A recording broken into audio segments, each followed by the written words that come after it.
Okay, so today we're going to jump into a really fascinating new report from KPMG. It's all about three huge ideas: trust, technology, and what our tomorrow actually looks like. And really, it all boils down to this one single question. It's a question, we all ask ourselves.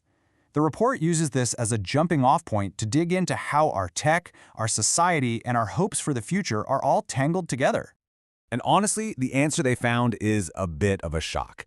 Get this, a massive 44% of Australians think life is not going to be better for the next generation.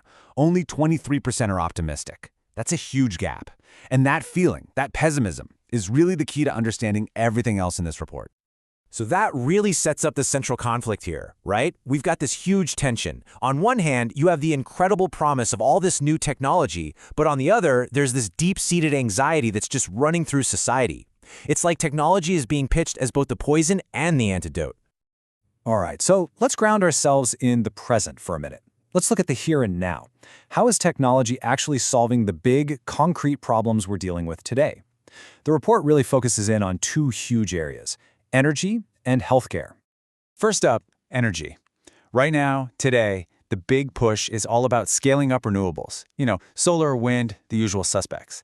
The next step, what the report calls tomorrow, is a move to a decentralized grid. Imagine trading your extra solar power with your neighbor. Super cool.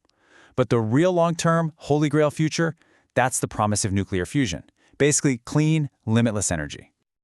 Okay, the other giant challenge we're facing, it's all about demographics. Think about this. By 2066, almost a quarter of the entire Australian population is going to be over 65. That is a massive shift, and it's putting incredible pressure on our healthcare system. So you can see why we desperately need some tech innovation here. So what does that innovation actually look like in practice? Well, today it's things like hybrid care. We're talking AI agents that handle all the boring stuff like scheduling or post-op check-ins, which frees up doctors and nurses. Looking ahead to tomorrow, we've got the concept of digital twins, basically a virtual copy of your body where doctors can test treatments without any risk to you.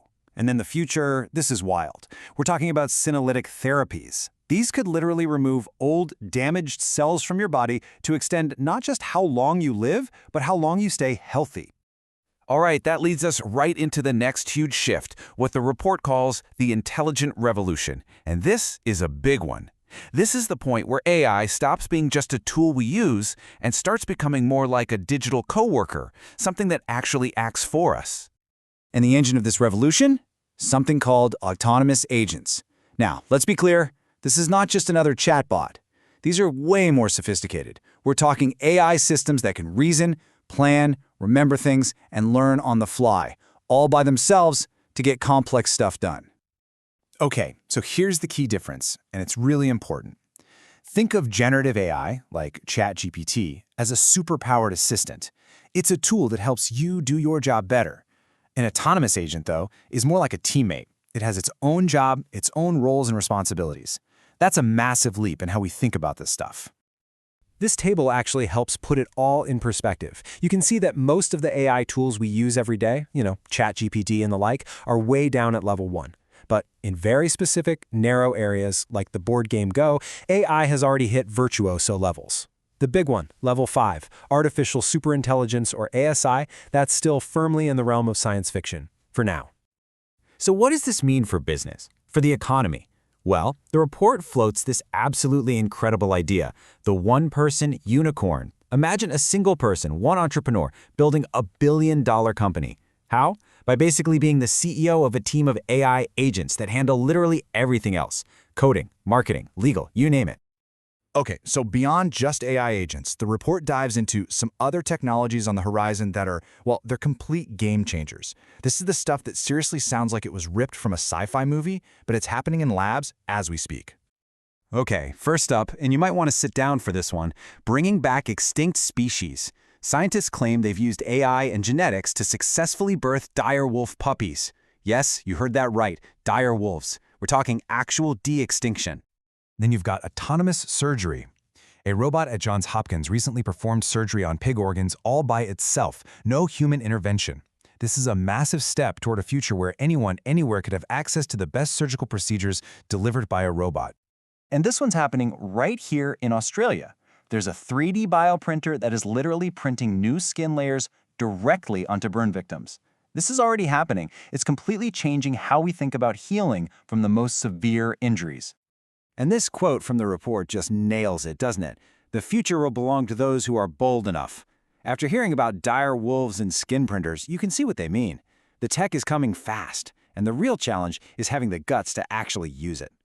But, and this is the big but, with all this mind-blowing potential, we run smack into the single biggest roadblock. It's the central idea of the whole report. Trust. Simple as that. Because without trust, none of this amazing progress actually happens in a way that helps all of us. And here's the data to back that up.